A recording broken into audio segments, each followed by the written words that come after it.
सबसे पहले ये सवाल तो आपकी पार्टी में भी होता होगा। बिलावल भुट्टो जरदारी साहब ने इजहार कर दिया कि 70-70 साल के लोग अब घर बैठे हैं, नौजवानों को मौका दें। आपके जो पार्टी के सरबराह हैं वो तो अब 74 बरस के होने वाले हैं, मगर आप उन्हें कह रहे हैं कि वो अब एक दफ़ा फिर वज़ीर आज़म बनेंगे। आपकी पार्टी में भी आवाज़ तो उठती होगी कि नई जनरेशन आए, आगे बढ़े। जी देखिए शाहजेब, हमारी पार्टी में अल्हम्दुलिल्लाह एक बड़ा मिक्स है सीनियर और जूनियर का, जो हमें यूथ का डायनामिज्म भी चाहिए और सीनियर्स का तजुर्बा भी चाहिए। और ख़ास तौर पे पाकिस्तान जिस नहज पे पहुंच गया है पिछले 4 सालों में, पाकिस्तान के चाहे वो सियासी मसाइल हैं, चाहे वो मुआशी मसाइल हैं, चाहे वो खारजी मसाइल हैं, वो इतने गंभीर हैं कि इस वक्त एक बड़ी ब्लेसिंग है कि हमारे पास नवाज शरीफ साहब की सूरत में एक सीनियर स्टेट्समैन मौजूद हैं जिन्होंने पाकिस्तान की रियासत के ढांचे का, हुक्मरानी का तजुर्बा है और उसके बाद उनकी बैनुल अक़वामी सतह के ऊपर ताल्लुकात हैं जो पाकिस्तान के लिए बहुत मुफीद हो सकते हैं। तो इस वक्त ये कह देना कि एक आजमूदा और तजुर्बेकार क़यादत की हमें ज़रूरत नहीं, मेरे करीब तो शायद जितनी आज हमें एक तजुर्बेकार और आजमूदा क़यादत की ज़रूरत है, इतनी कभी भी नहीं थी। साहब, और आज आपका जो बयान है कि पार्टी जब नवाज शरीफ साहब की बात क्लियर हो जाएगी, फिर इंतखाबी मुहिम का बाकायदा आगाज़ होगा कि उनके जो कानूनी मामलात हैं, असल में ये बात है या असल में ये बात है कि आपको अभी भी लग रहा है कि शायद इलेक्शन नहीं होंगे तो पूरी कैंपेन करना, ज़ाहिर कैंपेन में ना सिर्फ मेहनत लगती है बल्कि ख़र्चा भी होता है, इसलिए पार्टी इंतज़ार किए हुए है कि भाई देख लें, पता नहीं इलेक्शन होगा सुप्रीम कोर्ट के हुक्म के बावजूद 8 फरवरी को या नहीं होगा। देखिए, मैं समझता हूँ कि सुप्रीम कोर्ट के इतने वाज़ेह हुक्म के बाद जो कि चीफ जस्टिस साहब ने कहा है कि अगर कोई इबहम भी पैदा करेगा तो उसके खिलाफ तौहीन अदालत की कार्रवाई होगी, मेरे नहीं ख्याल में कोई इसके बारे में दो राय हो सकती हैं। पाकिस्तान के जो मारूजी हालात हैं, चाहे वो अंदरूनी हैं चाहे वो खारजी हैं, और सबसे बढ़कर ये कि IMF से जो हमें 9 माह का रिलीफ मिला है वो इसी बुनियाद पे मिला था कि हमने एक इलेक्शन साइकिल से गुजरना है। और मुझे तो कम से कम इस बारे में कोई मुगालता नहीं है कि जो भी हुकूमत आएगी उसको एक 2 से 3 साल का IMF से एक और एग्रीमेंट करना पड़ेगा ताकि हम इस दरमियानी मुद्दत में जो हमारे मसाइल हैं, अगले 3 सालों में पाकिस्तान ने 72 अरब डॉलर से ज्यादा कर्जे अदा करने हैं और हमें बहुत ही मगर ऐसे साहब, आपको सिर्फ IMF पर आसरा है या वैसे भी कोई यकीन दहानी है?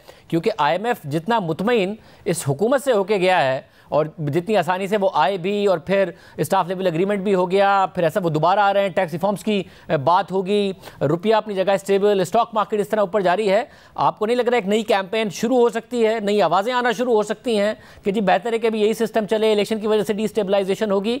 आपको कोई खदशा नहीं है इस हवाले से? आपको पूरा एतमाद इलेक्शन हो जाएगा? शाहजेब साहब, इस चीज को हमें कतन अंडर एस्टिमेट नहीं करना चाहिए कि जो इमरान खान साहब की हुकूमत की हिट है वो हमारी जो कोलिशन गवर्नमेंट है उसने ली और उसने उस मलबे को साफ करने के अंदर अपना पॉलिटिकल कैपिटल की कीमत भी दी।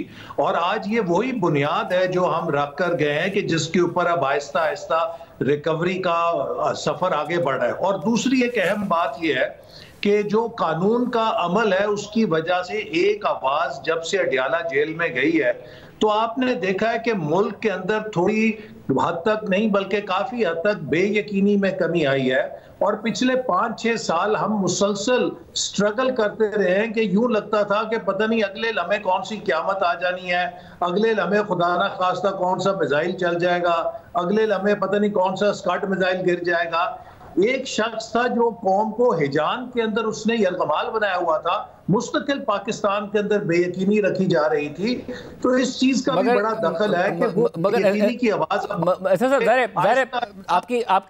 आपकी हुकूमत आई उसके बाद भी डिस्टेबलाइजेशन रही। 2011 के बाद ताहिरुल कादरी साहब हो, इमरान खान साहब हो, धरने और डिस्टेबलाइजेशन का सिलसिला चलता रहा। मगर वो सिर्फ ये शख्सियात तो नहीं थी जिनका आप कह रहे हैं कि अडियाला जेल में है, उसके पीछे पूरी की पूरी इस्टेब्लिशमेंट थी। कभी जनरल पाशा, कभी जनरल ज़हीरुल इस्लाम, फिर जनरल फैज़ हमीद, फिर जनरल बाजवा साहब खुद, तो ये सारे के सारे मामलात थे। तो अब आपको क्या ये तवक्को है, क्योंकि ये तो नहीं हो सकता कि इमरान खान साहब को मुसलसल अडियाला में ही रखा जा सकेगा, ज़ाहिर उन्हें निकलना है, जब वो निकलेंगे तो अपनी पॉलिटिक्स भी करेंगे। तो जब ये सारे के सारे फैक्टर्स नहीं होंगे जो माजी में थे, आप इसकी तवक्को कर रहे हैं?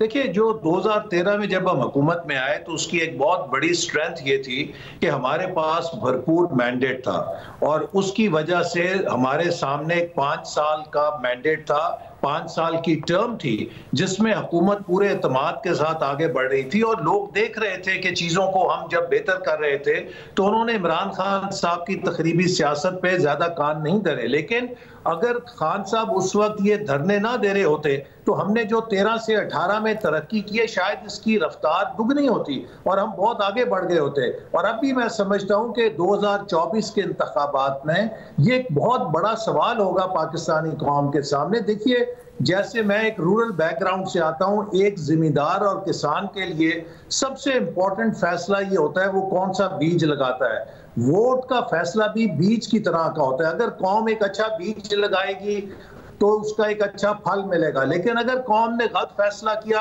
तो उसके कांटे भी कौम को अगले 5 साल भुगतने पड़ेंगे। हमें एक स्टेबल मैंडेट की जरूरत है, एक ऐसी हुकूमत की जरूरत है कि जो ब्लैकमेल ना हो, जो उसके पास मैंडेट हो, 5 साल की मुद्दत हो और वो रिफॉर्म्स कर सके। वैसे मगर अब मसला ये कि आपको आप कहते हैं कि स्टेबल हो, स्टेबिलिटी आएगी, साथ अक्सरियत मिले। जरदारी साहब कह रहे हैं किसी को 172 नहीं मिलेगा, आपको मखलूत हुकूमत ही बनानी पड़ेगी, जिसमें वो ये एक्सपेक्ट कर रहे हैं कि अगर आपके साथ मिले भी तो वो लीड कर रहे होंगे, यानी पीपल्स पार्टी हुकूमत बनाएगी। तो 172 का तो उन्हें कोई चांस नजर नहीं आ रहा है, वो तो मखलूत हुकूमत ही की बात कर रहे हैं। आप कैसे कॉन्फिडेंट है कि आपको सिंपल मेजॉरिटी मिल रही होगी?